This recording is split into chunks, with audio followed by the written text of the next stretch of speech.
আদর্শ দিয়ে কি ঘুষ, দুর্নীতি, চাঁদাবাজি এগুলো থেকে দূরে থাকা যায়? না, আমরা তো বলে থাকি যে একজন তো শেখ মুজিবের আদর্শ ধারণ করে, একজন জিয়াউর রহমানের আদর্শ ধারণ করে। এবার আমরা আমরা বলি যে তুমি শেখ মুজিবের আদর্শ ধারণ করতে পারো নাই, সেজন্য তুমি এরকম হইছো।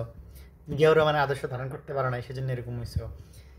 এগুলো বাংলাদেশে প্রচলিত আছে আর কি। হ্যাঁ, এগুলো হচ্ছে এক ধরনের ফালতু কথাবার্তা আর কি।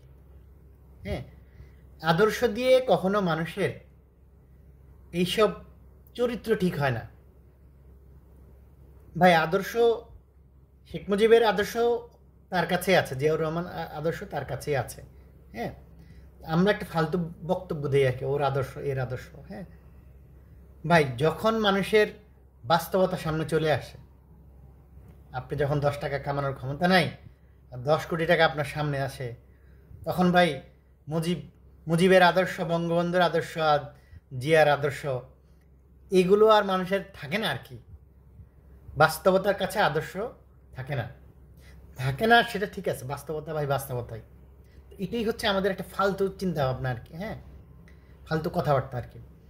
আদর্শ মানুষ, প্রত্যেকটা মানুষেরই কিন্তু নিজস্ব একটা আদর্শ থাকে। মানুষ নিজেই একটা আদর্শ। আপনি কাউকে অনুসরণ করতে হবে না। ধর্মীয় বিষয়টা আলাদা, আমি বললাম। আপনি ধর্মীয় বিষয়টা মানে সবাই যদি মুসলমানও হয়, তখনও কিন্তু প্রত্যেকটা ব্যক্তির কিন্তু ব্যক্তির আদর্শ আছে, কিন্তু আলাদা কিন্তু আদর্শ। তা আপনি ভাই নিজেকে আদর্শ হিসেবে তৈরি করেন। হ্যাঁ, আপনি যদি ভালো নিজেকে আদর্শ হিসেবে তৈরি করতে চান, হ্যাঁ, কারো আদর্শ মানতে হবে এমন কোনো কথা নেই। কারো আদর্শ মানলেই যে আপনি ভালো হয়ে যাবেন এমনও কোনো কথা নেই। বাস্তবতা খুব গুরুত্বপূর্ণ বিষয়। বাস্তবতার কাছে আদর্শ। আপনার পেটে যখন ভাত থাকবে না, তখন এইসব চুরির কথা, মানে এই নীতি কথা কারো ভালো লাগে না। আপনি চোরের পেটে যখন ভাত থাকে না, যতই আপনি নীতি কথা শোনান, সে চুরি করবেই। হ্যাঁ, আমাদের অবস্থাটা হলো এরকম আর কি। আমরা তো বাস্তবতা অস্বীকার করি। আমাদের এটা আরেকটা সমস্যা যে আমরা বাস্তবতাটা স্বীকার করতে চাই না। বাস্তবতা আপনাকে স্বীকার করতে হবে। আপনাকে বাস্তবতা স্বীকার করেই কাজ করতে হবে, তাহলে আপনি জয়লাভ করতে পারবেন। আমরা বাস্তবতা সবসময় অস্বীকার করতে চাই। হ্যাঁ, আমরা মুখে এটা অস্বীকার করি আর কি, মনে মনে না। আমরা মুজিবের সৈনিক, জিয়ার সৈনিক, বঙ্গবন্ধুর সৈনিক, এই বঙ্গবন্ধুর আদর্শ, জিয়াউর রহমানের আদর্শগুলো আমরা মুখে মুখে বলি। হ্যাঁ, আসলে কাজকর্মে দেখা যায় যে কার আদর্শ কে ধারণ করে। হ্যাঁ, বঙ্গবন্ধু ভাই জিয়াউর রহমান তো চান্দাবাজি করে না এরকম রাস্তাঘাটে, ঠিক আছে? রাস্তাঘাটে এরকম এটা সেটা করে নাই তো। এগুলো ফালতু কথা বইলা এরা হলো মানে এক ধরনের কপটতা ওদের মধ্যে কাজ করে, বাটপারি আর কি, বাংলা যদি সোজা কথায় বলি। হ্যাঁ, আরেকজনের আদর্শের কথা বললে আদর্শরে মানে মায়েরা ছেড়ে দেয় আর কি, ঠিক আছে? এই হলো আমাদের ধান্দা আর কি। এরপর ক্ষমতা বদলে এলে আদর্শ বদলায়া যায়, ঠিক আছে? এইসব ফালতু কথা আমাদের সোসাইটি থেকে বাদ দিতে হবে। আপনি নিজেকে আদর্শ হিসেবে তৈরি করেন। আমি ব্যক্তিগতভাবে মনে করি যে প্রত্যেকটা মানুষ তার নিজেকে আদর্শ হিসেবে তৈরি করা উচিত। হ্যাঁ, আপনার আদর্শটাই মানুষ দেখবে যে এই মানুষটা কেমন, আপনার পার্সোনালিটি দেখুক। হ্যাঁ, আপনার আরেকজনের মতো হওয়ার দরকার নাই। পৃথিবীতে কোনো মানুষ কারো মতো হয় না। এটা হলো একটা ফালতু চিন্তা আর কি। পৃথিবীতে কোনো মানুষ কখনো কারো মতো হয় না। পৃথিবীতে মানুষ নিজে নিজের মতোই হয়। তা আমরা নিজে নিজের পার্সোনালিটিটা গ্রো করি না কেন?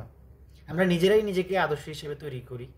আমার তো আরেকজনের আদর্শ মানার দরকার নেই। হ্যাঁ, আমি আমি আমি ধরে নিলাম যে শেখ মুজিবের আদর্শ খুব ভালো ছিল, জিয়াউর রহমানের আদর্শ খুব ভালো ছিল, বা অন্য যে কারো কথা আমি আমি ধরে নিলাম, সমস্যা নেই।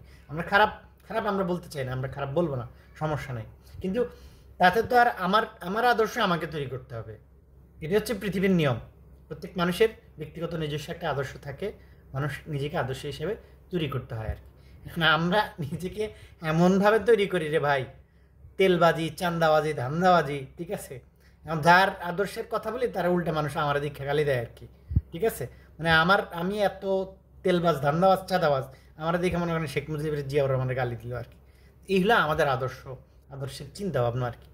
হ্যাঁ, এইসব চিন্তা ভাবনা এগুলো সোসাইটি থেকে বাদ দিতে হবে। আদর্শ দেখে কখনো মানুষ দুর্নীতি, রাজনীতি, মানে ধান্দাবাজি, ঘুষ, সন্ত্রাসবাদ এগুলো বন্ধ করতে পারে না। এগুলো হলো ফালতু কথা, ঠিক আছে? এগুলো ফালতু কথা। বাস্তবতাটা খুব গুরুত্বপূর্ণ জিনিস। আর নিজেরে আদর্শ হিসেবে তৈরি করা, নিজের সক্ষমতা দক্ষতা অর্জন করা, নিজেকে তৈরি করা, এটা হচ্ছে খুব গুরুত্বপূর্ণ। এটা আমাদের বোঝা উচিত। আমরা এই সমাজে যতদিন না সঠিকটা বুঝতে পারবো ততদিন আমাদের মুক্তি নেই। এটা সবসময় মনে রাখতে হবে। সঠিক রাস্তাই হচ্ছে মুক্তির পথ। ভুল রাস্তায় কখনো মুক্তি হয় না, শর্টকাট রাস্তায় কখনো মুক্তি হয় না। তাহলে পৃথিবীর সব মানুষ, মানে পৃথিবীতে কোনো গরিব থাকতো না, পৃথিবীতে মানুষের এত কষ্ট হইতো না, সব মানুষ মানে কোটিপতি হয়ে যেত। হ্যাঁ, সবাই যদি সঠিক রাস্তায় আসতো সবাই ভালো থাকতো, কিন্তু সবাই সঠিক পথে হাঁটে না, এজন্য আমরা ভালো থাকি না। কিন্তু আপনাকে আরেকজনের আদর্শ না, আপনি নিজে সঠিক পথে হাঁটেন, নিজে আদর্শ তৈরি করেন, তাহলে দেখবেন যে সবাই যার যার মতো ভালো আছে। যেসব দেশে উন্নত বিশ্বে মানুষ ভালো থাকে, ওদের সেম সিস্টেম, সবাই সবার মতো ভালো আছে। হ্যাঁ, সেটাই চেষ্টা করেন না, সমস্যা কি, আমি ভালো থাকি, আমি আমাকে আদর্শ হিসেবে তৈরি করি, আমি সুন্দর থাকি। হ্যাঁ, কে কী করলো না করলো সেটা আমরা বলবো সত্য মিথ্যা, কিন্তু তার চেয়েও গুরুত্বপূর্ণ হচ্ছে যে আমি কি করছি, কার আদর্শ কীরকম, সেটার চেয়েও গুরুত্বপূর্ণ আমি নিজের মধ্যে কীরকম আদর্শ তৈরি করতে পারি, এটা হলো গুরুত্বপূর্ণ। আমি নিজের মধ্যে কী ধরনের পার্সোনালিটি, ব্যক্তিত্ব তৈরি করতে পারি, নিজেকে কীভাবে দক্ষ যোগ্য হিসেবে গড়ে তুলতে পারি, এটা হচ্ছে গুরুত্বপূর্ণ। এইটা না ভাবে আমরা দেশ চেঞ্জ করে ফেলবো না, সম্ভব না ভাই। ব্যক্তি চেঞ্জ না হলে দেশ চেঞ্জ হবে না। একজন মানুষ হয়েই কিন্তু 18 কোটি মানুষ। হ্যাঁ, এটা মনে রাখতে হবে। 1 টাকা করে 18 কোটি টাকা হয়, 1 টাকা বাদ দিয়ে কখনো 18 কোটি টাকা হয় না। সেরকম একজন মানুষ করেই 18 কোটি মানুষ হয়। একজন করে ঠিক হন না ঠিক হই আমরা একজন করে, তাহলে দেখবেন সবাই মানুষ হয়ে গেছে।